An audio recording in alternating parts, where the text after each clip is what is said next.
Welcome to another edition of Tuscaloosa Talks. Today I am at Tuscaloosa Police Department within our forensics unit, and we're going to delve right into it because I've got the man. I call him the professor. Everyone else calls him Mitch Rector. Rich, how you doing? Nice to meet you, Mr. Mayor. Oh, Nice good. to see you. Nice to see you too. So you are the director here of our forensics unit at Tuscaloosa Police Department. We're laymen. You deal with law enforcement every single day. For us laymen, explain what is exactly, what is this unit? What do we do for the people of Tuscaloosa? Okay. Well, it's kind of pretty simple. It can be the road can be a little crooked to follow, but about 3 years ago, the city of Tuscaloosa invested in some technology, and that technology was called IBIS. It stands for the Integrated Ballistics Identification System. Now, that IBIS is part of a national network. It's called the NIBIN, and that stands for the National Integrated Ballistics Information Network. So what that allows Tuscaloosa to do, it allows Tuscaloosa to take items of evidence that are recovered from shooting scenes, primarily fired cartridge cases, and enter them into a database. Now, that database is nationwide, but it's also local. And what we're trying to do, what that network does, is it provides a platform where you can link shooting cases that wouldn't be linked otherwise, because a shooting occurs. You pick up a piece of evidence, and then say 2 days later. So when you say a shell, a cartridge case, right? Okay. The fired portion, the leftover portion of a piece of ammunition after it's been fired. Okay. So say 3 days later, another shooting occurs. Well, investigators and cases this is a 24/7 operation with the police department. So things tend to keep moving. So there may not be an instant recognition that sparks someone to say, that might be related to this other case. It's just not time in some cases. In some cases, that information is not shared because an investigator may work one scene and then patrol on midnights may work another scene. And those seemingly aren't connected. But this technology allows us to connect those things by using computerized algorithms that were developed years ago to search databases for the images that we input with the machine to see if there's something in the database that's already that may exist. And what it does, it puts those together. Those cases would never be connected otherwise. Now, I said all that to say this. About 3 years ago, the city of Tuscaloosa invested in that technology, and once that technology was installed, it's pretty robust technology. So the command staff, Chief Blankley, said, we really need to exploit this and get the good use out of it. We need to devote more resources to that. So that's when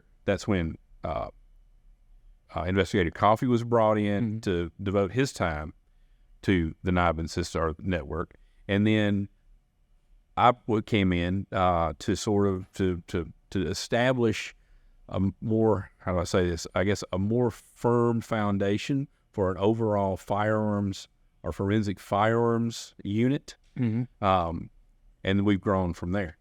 Well, you have a lot of experience in this field, so you dedicated a large portion of your professional career in the forensic science. Talk a little bit about your experience. I started working in the forensic sciences in 1987 here when the Alabama Department of Forensic Sciences had a lab here in town. Dr. John McDuffie came here from headquarters in Auburn back in the 70s to establish that lab, and I worked with John, and he got me interested. Well, the Wayne Williams child murders actually is what got me interested in it back in Atlanta. Those were the Atlanta child murders. Those were the Atlanta child murders. And it was the evidence that was gleaned from those by forensics that got me interested in the field. So I came and started working at the local state lab here, and I worked here. Then I was moved to the Birmingham lab, the state lab. And then in 2001, I went to Birmingham Police Department to establish a forensics unit there, a firearms unit there. Then in 2021, I left Birmingham, I retired from Birmingham, and then came here to do pretty much the same thing. What's been the most exciting thing that you've been able to do while being our director here and establishing for us? Is for us to achieve in such a timely way laboratory accreditation. Well, let's talk about that. So the A2LA accreditation just happened, and I love showing off my new verbiage on this. But it really does mean something because it sets us apart. It makes us distinctive. And just to make certain I'm correct, we're one of 13, 14 in the Southeast that have this accreditation, and the first in Alabama. Correct. What does this mean? And again, if I'm the average citizen listening to this, why is this good for me being safe in my neighborhood?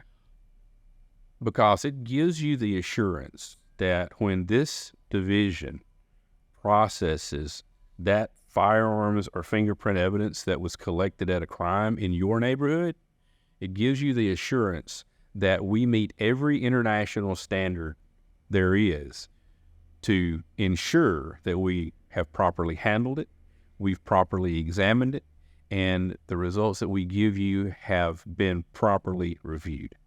How does the rank and file here at TPD, how do they view this division of the department? Well, I haven't talked to all the rank and file, but so far so good. We're there. The rank and file are the backbone of this unit because we don't do anything unless someone else collects some evidence to submit to us. So we only can work what we're given. Do you watch NCIS?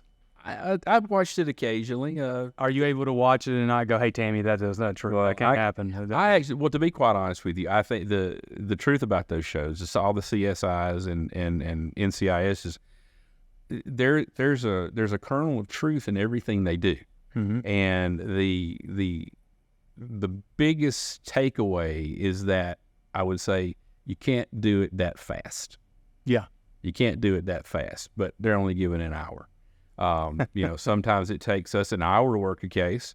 I've spent 3 or 4 weeks working one case before. So what you see on those shows, there's a grain of truth in it. Give us a success story. Success stories. How about one just in general forensics? Let me give you what I feel like is one of my biggest success stories from a case that I worked. I'll try to paraphrase or shorten this, but an individual walks up to another individual's house, knocks on the door. Some words are exchanged. The individual who's not the resident who walked up to the door is shot.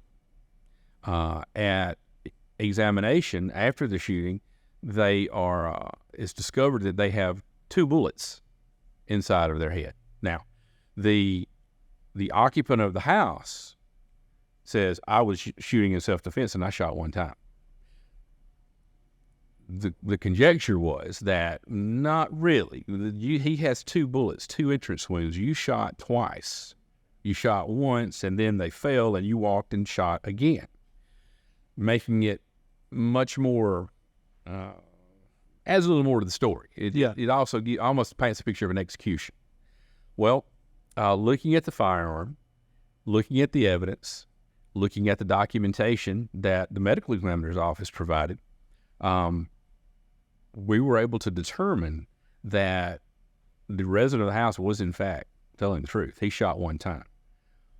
What had happened was that a previous shot had lodged a bullet within the barrel of the firearm.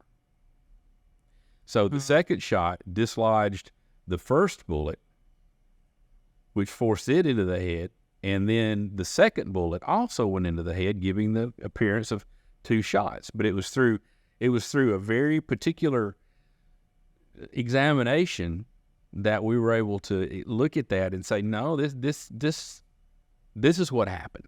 So it went from someone claiming self-defense to a raised eyebrow by a detective, and rightly so, of, no, this is not what you say it is, to a case of complete self-defense. The other person did, in fact, have a firearm, but they never fired that firearm.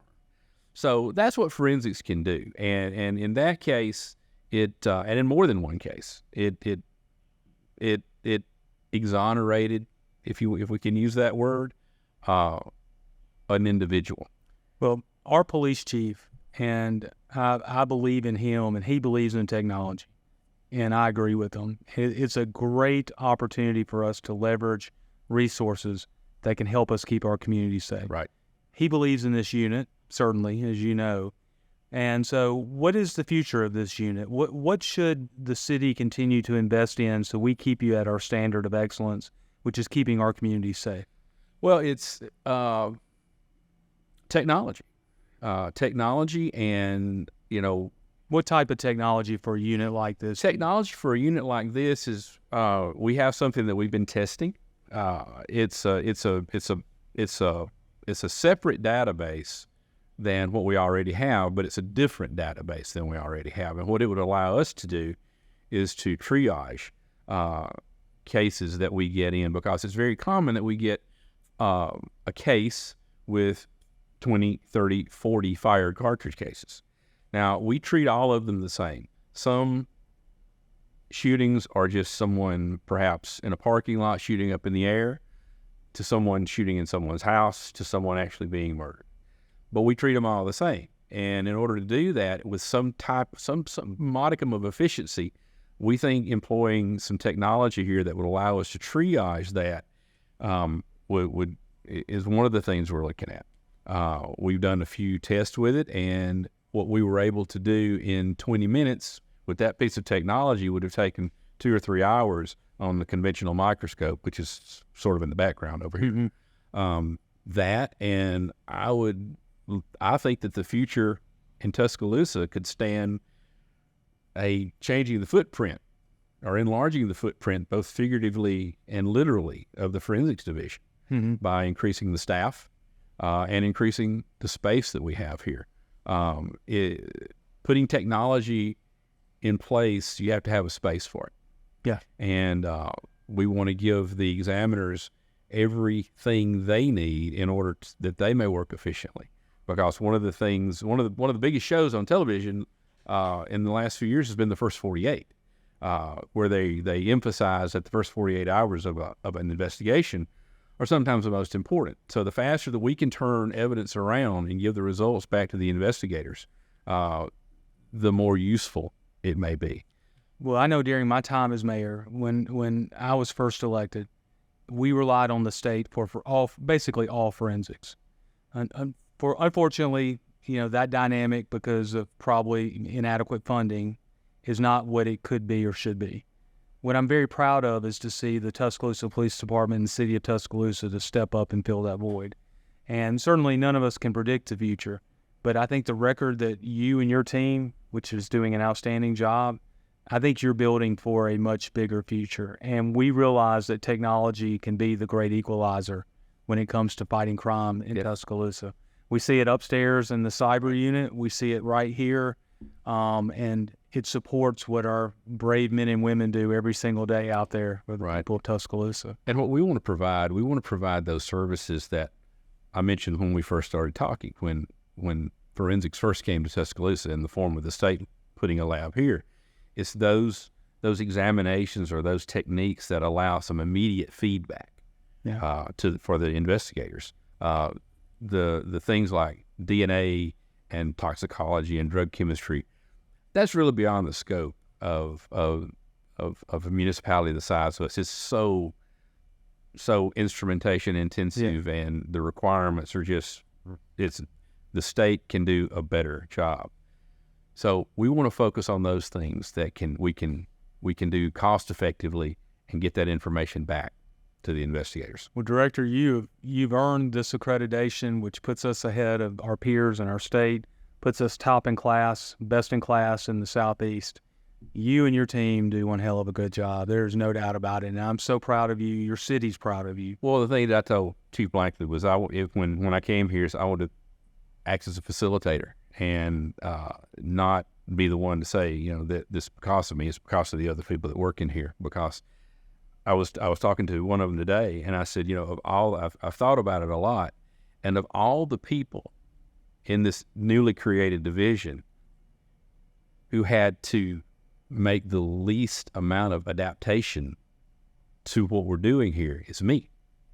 Because I've been in this business for 37 years. It's the other people who were here that had to sort of move into a different mindset, move from the mindset that they've been working in as a sworn officer to that of someone who's we don't have to move to the next thing so quickly. We can spend some time looking at this evidence.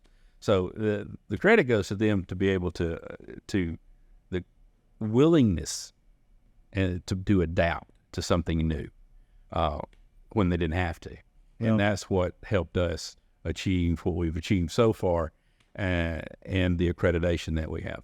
Well, results speak for themselves, and it's the greatest honor of a lifetime to see up close and personal what our men and women every day at Tuscaloosa Police Department do. And I inadequately convey that, but please know the job that you do, your team does, it's appreciated, and I can't wait to see what the future holds. I'm proud of you. Congratulations on this accreditation. Thank you very much. Thank you, and this has been another edition of Tuscaloosa Talks.